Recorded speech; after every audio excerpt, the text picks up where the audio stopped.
So, kamusta po mga ka-Streetwise, no? Ako po si Takeru Miyamoto at welcome po sa aking munting channel. So, mga kababayan, pinagmukhang tanga ng Iglesia ni Cristo itong mga bobong DDS, itong mga bobong Duterte supporter. So, kasi 'di ba, ito alam naman po natin na gusto pong i-hijack ng mga Duterte supporter ang rally nga po ng INC sa January 13. So ngayon, ang dami nilang pinagkalat na chismis na kesyo daw po ay pipigilan daw po ng Malacanang yung rally ng INC. Yun naman pala hindi. Okay So ito para makuha natin yung point mga kababayan, no? Ito yung pinagkakalat ng mga DDS no nakarang araw pa eh. Okay? So ito yung sabi ni ni Mr. Corriente, di ba? Fake virus scare being spread maybe to minimize attendance in January 13 INC prayer rally. Ito si Mark Lopez, bobo talaga to eh. Bobo! Putang ina. Sabi, so ito pa si Panghe. Si Panghe, sabi ni Panghe, di ba? May bagong virus daw na kumakalat kaya wag daw muna tayong lumabas. Baka takot lang ang bangag admin sa rally ng INC. Di ba? At yung pinakamalupit dito, itong si Katibuni. Di ba? China virus, panakot para di matuloy ang rally at makapagnakaw na naman ang pondo. Actually, sino ba mas mapanghi? Sa tingin nyo, si Cathy Binag ba o si Maui? So yan so ito yung pinagkakalat nila. Marami pa silang narrative dyan. Na kesyo daw po, haharangan daw po ng Malacanang yung rally ng INC. Well, in the first place kasi mga ka-streetwise, ito binabanggit ko dati pa eh. Kung may planong hijackin ng mga DDS or Duterte supporter ang rally ng INC, well, may pagkukulang din po kasi yung mga anchor ng Net25. Kasi yung una yung sinabi kasi, pagsuporta sa sinabi ni Presidente Bongbong Marcos para wag ipa-impeach si Sara. So syempre, pagkakaintindi ng mga bobong DDS dyan, ayaw nyo ng impeachment, na which is totoo naman. Polarized lang naman yan. So ngayon mga ka-streetwise, no, ito ngayon ang sinabi ngayon ni ES Bersamin. And actually, nagulat din talaga ako dito. So ito yung Memorandum Circular number 76 ng Office of the President, no, na pirmado po ito ni ES Bersamin. So sabi dito, no, in view of the numerous participants expected to travel and to within the cities of Manila and Pasay on January 13, 2025 for the National Rally for Peace, di ba? Of the Iglesia ni Cristo and to allow for the organized conduct of the event, work in government offices and classes at all levels in the cities of Manila and Pasay shall be suspended on January 13, 2025. So malinaw mga kababayan, nasa January 13 po is holiday na naman apparently sa Manila. So kaka-holiday lang nung January 9 because of the Black Nazarene. So holiday na naman ngayon because of the INC rally. Okay, so okay lang 'yan, 'di ba? Sabi dito, however, those agency whose function involve the delivery of basic and health services, preparedness, response to disaster and calamities, and or the performance of other vital services shall continue their operations and render the necessary services. So yung mga necessity na trabaho, 'di ba? So hindi sila suspended, 'di ba? The suspension of work in private companies and offices is left to the direction of their respective heads. Okay? The circular shall take effect immediately. So ito po ay pinirmahan po ni Lucas Bersamin. Okay. So ngayon mga kababayan, no, base po dito sa memo ng Malacanang, mukhang suportado po nila yung rally ng Iglesia ni Cristo. Oo. So yun, sige, okay lang yan, no? So, mga kababayan po kasi, ito yung sinasabi natin eh. Well, kung suportado ng Malacanang ito, well, para sa akin, hindi pa rin po magbabago yung isip ko na ipa-impeach si Sara. Ganun lang yun eh. Hindi naman kasi pwede tayo sumang-ayon na sumang-ayon palagi. Kasi ang tawag doon kulto. Wala tayong sariling pag-iisip. Well, kung suportado ng ng Malacanang, yung rally po na yan, suportado ko rin po ito. 'Di ba? Pero yung pagbabatiin yung dalawa, kasi yung mga kababayan, ang lumalabas po kasi sa narrative ngayon ng Iglesia ni Cristo, hindi na raw po ito hindi na raw po ito pagsuporta sa resignation or impeachment. Tungkol na raw po ito sa pakikipagkasundo at peace rally. Tulad ng sinabi nga po nung anchor nila. So ito yung sinabi ng anchor nila, no? Tingnan nyo to. Ito. Alam ko na panood nyo na to pero play natin ulit. Ay pambansang kapayapaan. Pagkakasundo. Pagkakasundo. Oo. Pagkakasundo. Pagkakasundo. So pagkakasundo.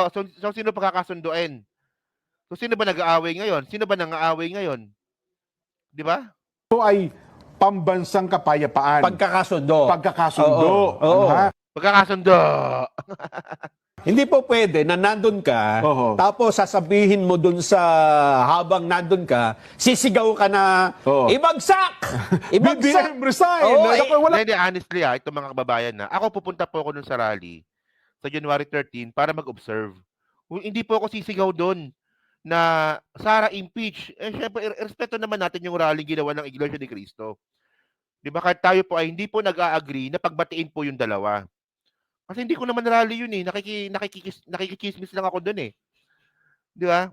Pero ang point ko dito mga kababayan, ito yung tanong ko eh. Kung magkakabate, si Presidente Bongbong Marcos at si Sara Duterte, sino magbe-benefit? Taong bayan ba magbe-benefit? Di ba? So paano na yung EGK sa Davao City? So paano na yung confidential fund na ninakaw ni Sara? Oh. So paano na yung bribery? Ayun ang malupit mga kababayan. Yung bribery case ni Sara Duterte sa impeachment. Isipin niyo mga kababayan yung bribery, isa po yan sa impeachable offense.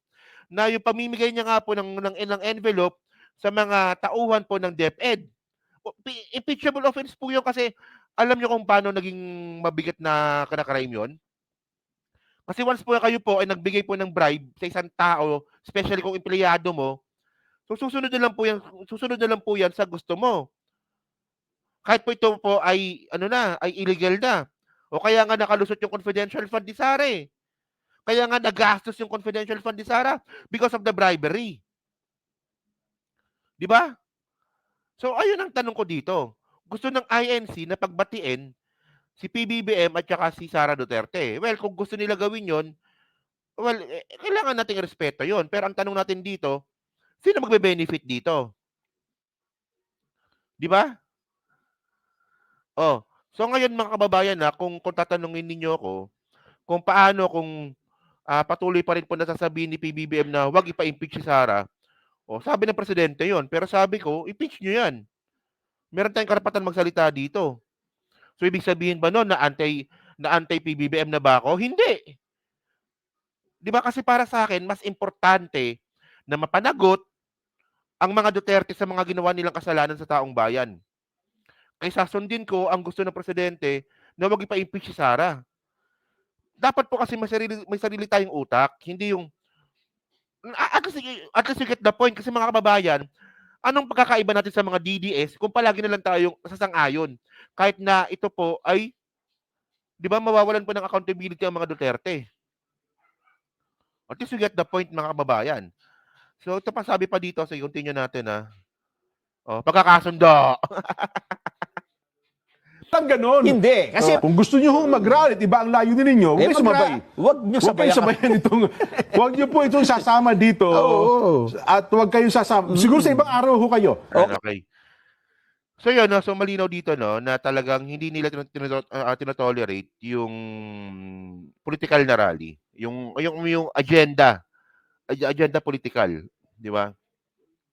So bawal doon yung magsisigaw ka ng, di ba, ng impeachment Sara, bawal doon yung sabihin mo na resign BBM.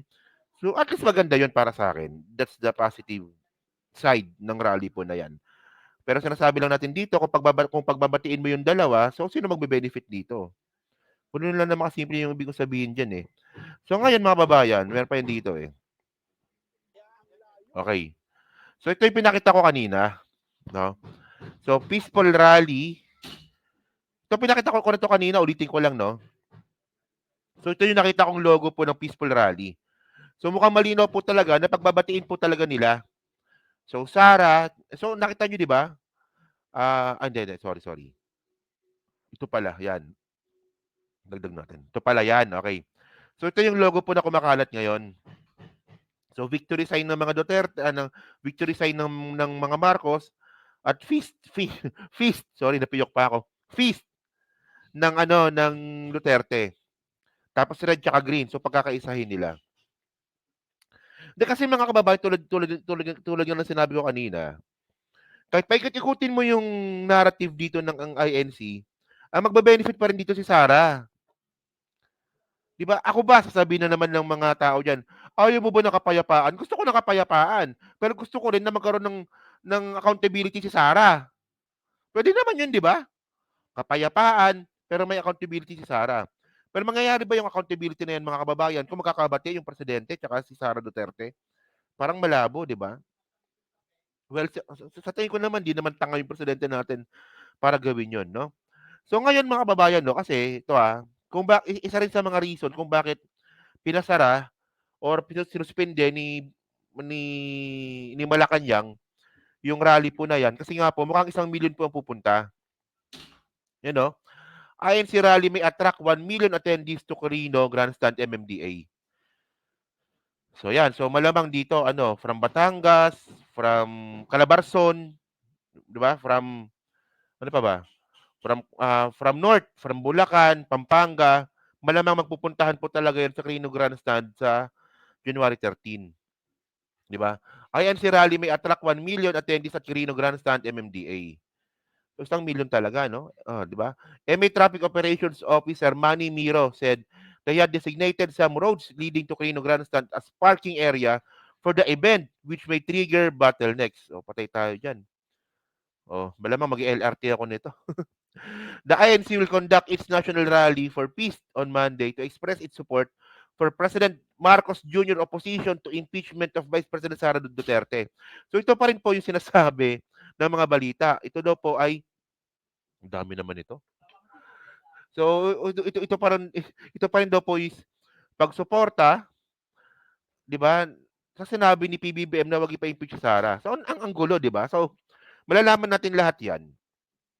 'Di ba sa January 13, yung pinaka-details ng rally. Pero ang malinaw dito mga kababayan, 'di ba, hindi pa talaga mawawala sa isip natin na itong rally na gagawin po ng INC ay si Sara po magbe-benefit dito. And besides mga kababayan, paano magiging peace rally? 'Di ba? Paano magkakaroon kasi sabi nila peace rally, eh. Sa kanila baka maka-offend pa ako lalo. Okay. So yun mga ka-streetwise, so diyan po sa Team Replay, no, ano nga po masabi niyo nga po dito sa pagsuspende po ng trabaho diyan po sa Manila at sa Pasay para po sa Iglesia ni Cristo Peace Rally na sinasabi nga po nila. So para ba sa inyo makatarungan ba 'to? Para ba sa inyo okay ba 'to? Well, para sa akin kasi kung 1,000,000 po talaga pupunta diyan, kailangan talagang isuspende yung mga trabaho diyan, 1,000,000 'yan. 'Di ba? At malamang maghapon 'yan. Hindi, from alauna, no, from alauna to 5:00 ata, 'di ba? At syempre may mga ano pa 'yan, may mga walkathon pa 'yan, 'di ba? So yan, so paki-comment lang po sa baba at binabasa ko pong lahat yan, no? At syempre po, dyan din po sa Team Replay, syempre, so pahingi na lang po ako ng like, subscribe, at kung di naman kalabisan, pa-share na rin po ng video po na to. So hanggang sa muli po, kita na lang ulit tayo sa susunod nating content. So thank you, salamat, and bye-bye.